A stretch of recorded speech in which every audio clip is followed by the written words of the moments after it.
What was the opportunity that you saw from the kind of outside looking in before joining Ball? Like, what are the things you're evaluating, drawing from all your experience before? What did you see as this big opportunity? And what was kind of your first 90 days like? What did you do? What are the changes you made or observations you made that set you up for success now a half a year in? I've been in marketing for 25 years. Indeed, last year I finished my 25 years in marketing. So I kind of reflected on what I learned and also where I want to go next. So as you said, I worked for P&G. So I sold hair care, I sold fabric care, I sold obviously soft drinks, I sold retail concept, I sold eyewear with Luxottica, beverages again with 7-Eleven, which is all good. But at some point in your career, you're looking for purpose. You're looking to do something meaningful, something that have an impact, something that may change the world eventually.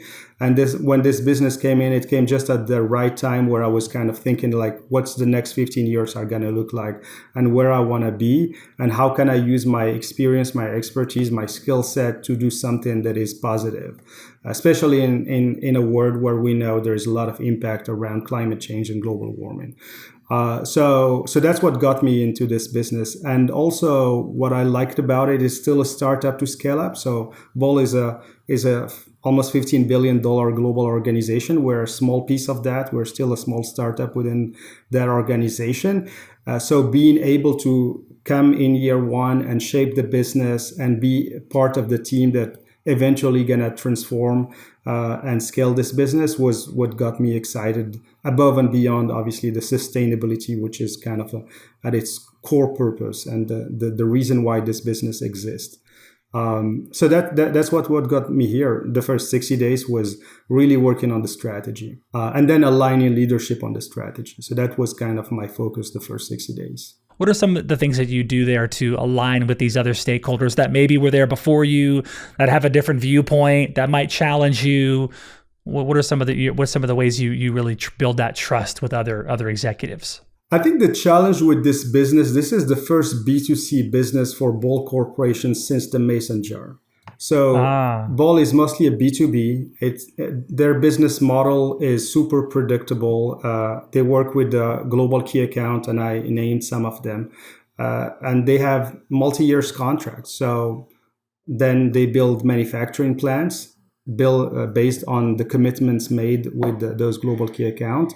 So it's a kind of predictable business because they have those long-term contracts. This is a business where the company invested $300 million in a new plant without really having commitments from customers to buy into it. So the heavy lifting needs to be done from marketing, from commercial, to introduce it in retail, on e-com, in food service, to build awareness. It requires marketing investment. So the first thing is you gotta socialize how this business is different and how it's gonna take time to scale up, and provide some confidence to leadership that you can scale it up. That's why you got to start with the strategy. And when I say strategy, I don't mean marketing strategy. I mean, what's the business growth strategy?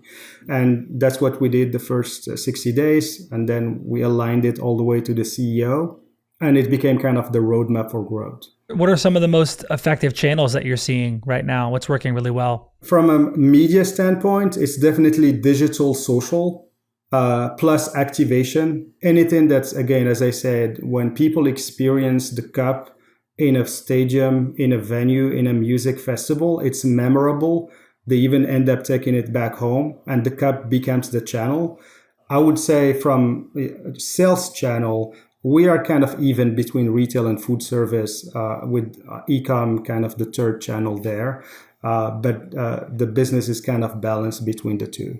Got it. Yeah. One of our producers actually he has one of the cups right now. He showed me before. We need some of these cups in Austin, Texas. We've got the MLS soccer team here.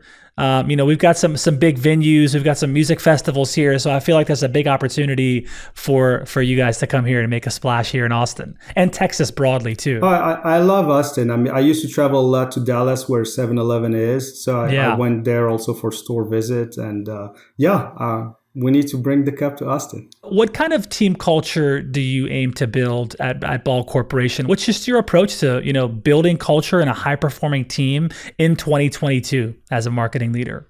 Well, as I said, we're a startup within a large organization. So the culture that we're trying to build is a bit different from the overall Ball culture. Okay. We need a much more entrepreneurial culture. We need people that are scrappy, people that make decisions fast, that are enabled and empowered to take risks and fail fast, learn, scale, or move on. So that's really the core is we hire based on that skill set. Are these people that are able to deal with ambiguity, to pivot fast? You talked about the pandemic. I mean, every organization had to pivot probably 4 or 5 times a year during the last couple of years. We're talking about sometimes pivoting every month. So you got to be able to be open to change, be open to ambiguity, be able to pivot fast when something don't work. You cut the rope and you move on. And that's really I would say, requirement number one. The second one is you got to lead with purpose. So we hire people that also have that same sense of purpose, that want to do something that is meaningful, that are not there just for the paycheck. So that's I would say number two. And the other one is to build a diverse, inclusive team because our customers are diverse. Our team needs to be as diverse as our customer base. And I mean diversity in terms of thoughts, in terms of perspective, in terms of ethnicity, background, gender, you name it. So those are really the three that matter for this business unit within Ball. But some of those values also are the same within the Ball organization. So there is a good, let's say, healthy tension, but there's also good alignment in terms of culture between our operating unit and the overall organization. I read that, Ball was pretty big on diversity even before it became like a hot topic. Now everybody's talking about, DE&I and it's important, but it seems like Ball was already making investments in diversity, years ago. Yeah, I mean, there's always room to grow. The worst thing you can do is being complacent and saying, hey, I got it. You never got it. It's a never-ending process. So yes, we are a company that's always been as diverse as the customer base we serve.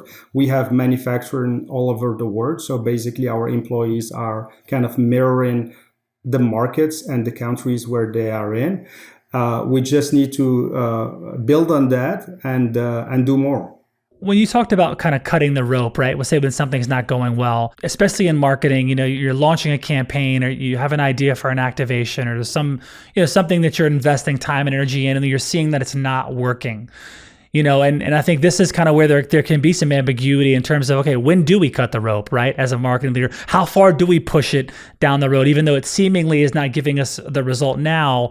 What's your perspective on, just on timing on some of these things? Because you could maybe cut the rope a little too soon, and there's a lot of technology and innovation happening in this world where you also could be not moving fast enough. And so there's a lot of tension in that. And how do you view that?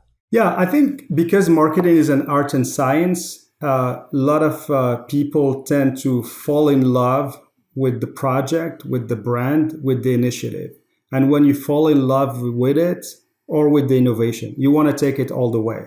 And even when it's not working, you're trying to salvage it. And that's where it's becoming problematic. You got to cut it at the right time. I'm a proponent of cutting it early. If things don't work, cut it, move on.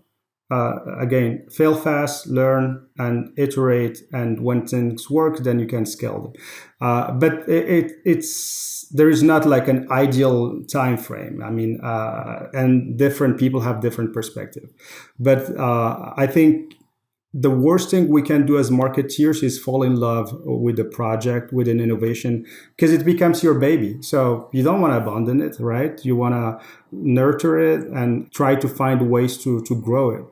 And I think it's fine. There's some level of experimentation. And as long as there is 20% experimentation, not 80%, I'm fine with. I think we just got to find the right balance. When it's the core business and something does not work, learn from it and move on.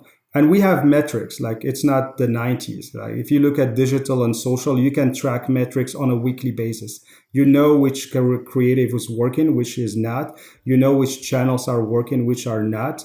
You have clear KPIs. If things work, you invest more. If they don't, then you shift that investment into creative content channels that work better. This podcast is brought to you by Salesforce and the CMO Club.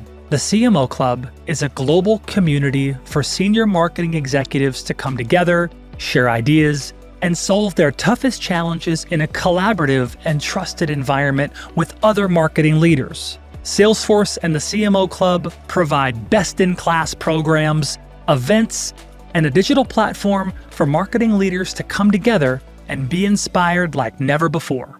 Join our global community at thecmoclub.com.